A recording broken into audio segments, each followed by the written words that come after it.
Terima kasih Dr. Reza.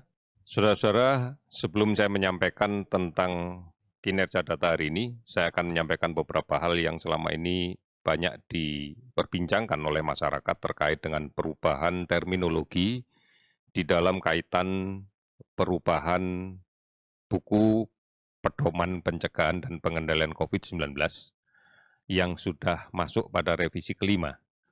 Dan sejak hari ini kita melakukan sosialisasi ke seluruh provinsi, seluruh kabupaten kota, seluruh puskesmas, dan juga rumah sakit rujukan, serta berbagai pihak yang nantinya akan berkontribusi di dalam kaitan dengan penanggulangan COVID-19 ini. Yang pertama, selama ini kita mengenal sesuai dengan revisi keempat, definisi operasional untuk PDP, ODP, OTG atau kontak erat, dan kasus konfirmasi. Di dalam revisi yang sudah kita berlakukan sejak tanggal 13, maka istilah-istilah ini akan kita rubah menjadi kasus suspek, kasus probable, kontak erat, kasus konfirmasi, yang kemudian itu pun dibagi dua, konfirmasi dengan gejala atau simptomatik, dan satunya lagi adalah kasus konfirmasi tanpa gejala atau asimptomatik. Kemudian kita tambahkan tentang pelaku perjalanan, kemudian kita tambahkan juga tentang discharged, dan kemudian selesai isolasi serta kematian. Pada kesempatan ini mungkin saya akan menyampaikan tentang kasus suspek, ini supaya kita bisa memahami. Kita menyebutkan kasus suspek apabila ada kriteria sebagai berikut, salah satu di antaranya. Yang pertama adalah orang dengan infeksi saluran pernafasan atas, ISPA, yang akut, dan dalam 14 hari terakhir sebelum timbulnya gejala ini, dia melaksanakan perjalanan atau tinggal di satu daerah di mana dilaporkan transmisi lokal terjadi. Di peta negara kita sudah menentukan dan menggambarkan di mana transmisi lokal itu terjadi. Salah satunya adalah pada daerah yang kita warnai merah, itu adalah daerah dengan risiko penularan sangat tinggi, di situ transmisi lokal telah terjadi. Di warna orange pun juga demikian, ada indikasi bahwa transmisi lokal sudah terjadi. Sehingga apabila kemudian orang ini membawa keluhan ISPA, dan kemudian dalam 14 hari terakhir sebelum gejala itu muncul, dia berasal dari wilayah tersebut, atau melakukan perjalanan di wilayah tersebut, maka kita akan masukkan di dalam kelompok kasus suspek. Kemudian yang kedua adalah apabila kemudian ada orang dengan gejala ISPA, di dalam 14 hari terakhir sebelum gejala itu muncul, kontak erat dengan kasus yang konfirmasi positif atau kasus probable COVID-19. Maka kita juga akan masukkan dalam kelompok kasus suspek. Dan yang terakhir adalah orang dengan ISPA berat, pneumonia berat, yang membutuhkan layanan rawatan di rumah sakit, dan tidak ada penyebab lain yang jelas dengan gambaran klinis yang meyakinkan. Maka kita akan masukkan ini di dalam kelompok kasus suspek. Mencermati batasan definisi operasional tersebut, maka kasus PDP yang kita gunakan terminologinya sebelumnya di revisi keempat, maka seluruhnya akan menjadi kasus suspek. Ini yang perlu kita pahami bersama.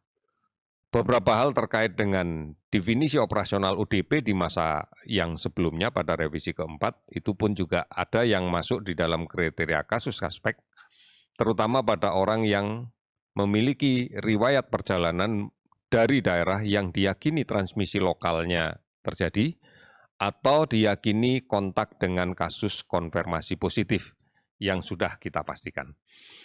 Ini yang saya sampaikan pada hari ini untuk kasus suspek, sehingga kita bisa memahami ini. Saudara-saudara, ini sebenarnya penting buat kita, bukan hanya terkait dengan terminologi nama, tetapi ini adalah dalam kaitan kepentingan kita untuk melaksanakan survei epidemiologi. Karena kita ketahui bersama sumber penularan adalah orang yang terkonfirmasi positif, baik simptomatis ada gejala maupun asimptomatis tidak ada gejala. Inilah yang kemudian harus betul-betul kita cermati agar kita bisa melakukan isolasi dengan baik supaya tidak menjadi sumber penularan di tengah komunitas. Saudara, hari ini saya akan menyampaikan tentang kinerja data. Kita telah melakukan pemeriksaan spesimen hari ini sebanyak 24.871 spesimen. Sehingga total yang kita periksa akumulasinya totalnya adalah 1.122.339 spesimen. Dari pemeriksaan ini kita dapatkan kasus konfirmasi positif COVID-19. Tambahan yang kita dapatkan adalah 1.522 orang. Sehingga saat ini totalnya menjadi 80.094 orang. Kita perhatikan distribusinya untuk kasus yang kita temukan hari ini sebagai berikut. Jawa Tengah melaporkan kasus baru sebanyak 261 orang, namun juga melaporkan kasus sembuh sebanyak 120 orang. DKI Jakarta 260 orang kasus baru dan 193 orang sembuh. Jawa Timur hari ini melaporkan 165 kasus baru dan 521 orang sembuh. Sulawesi Selatan 158 kasus baru dan 113 sembuh. Kalimantan Selatan 109 kasus baru dan 41 sembuh.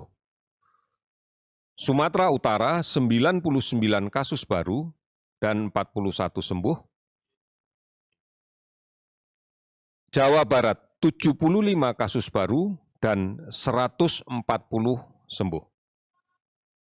Kita lihat ada 17 provinsi yang hari ini melaporkan penambahan kasusnya di bawah 10 orang. Bahkan ada 6 provinsi tanpa ada penambahan kasus sama sekali, di antaranya adalah Kalimantan Barat. Tidak ada kasus baru dan juga tidak ada yang dilaporkan sembuh. Kalimantan Tengah tidak ada penambahan kasus baru, namun dilaporkan 30 sembuh. Kalimantan Utara tidak ada kasus baru dan tidak ada pelaporan sembuh. Riau tidak ada kasus baru, ada 1 yang dilaporkan sembuh. Papua Barat tidak ada kasus baru, 4 dilaporkan sembuh.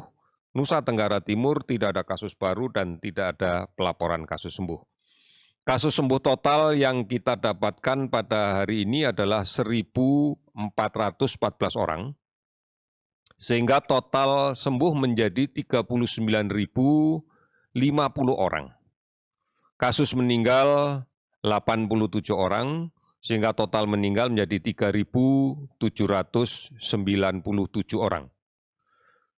463 kabupaten kota telah terdampak dari 34 provinsi. Kemudian kasus yang kita lakukan pemantauan untuk kasus suspek sebanyak 47.859. Ini yang saat ini sedang kita pantau dan kita akan tetap melakukan pengawasan secara ketat terhadap perkembangan kasus suspek ini. Saudara-saudara, secara keseluruhan gambaran-gambaran dari penanganan COVID-19 ini masih kita lihat pada aspek pra-rumah sakit, masih banyak kasus yang bertambah, masih terjadi proses penularan, dan artinya masih ada orang yang rentan tertular. Oleh karena itu, perhatikan betul protokol kesehatan harus dilaksanakan dengan baik. Kita harus betul-betul bisa menjamin kondisi lingkungan kerja kita dalam kondisi yang terbaik. Pastikan sirkulasi udara di ruang kerja kita berlangsung dengan baik, terjadi pertukaran udara yang cukup, dan kemudian juga pengaturan kapasitas ruang dengan jumlah orang yang bekerja di dalamnya disesuaikan. Hanya cara inilah yang bisa kita laksanakan, dan dengan kebersamaan sudah barang tentu ini yang akan kita butuhkan untuk menanggulangi COVID secara bersama-sama. Kita pasti bisa melaksanakan ini, dan terima kasih sudah banyak saudara-saudara sekalian yang mematuhi ketentuan-ketentuan tentang protokol kesehatan ini, sehingga kita bisa kembali produktif namun tetap aman dari COVID. Terima kasih, selamat sore.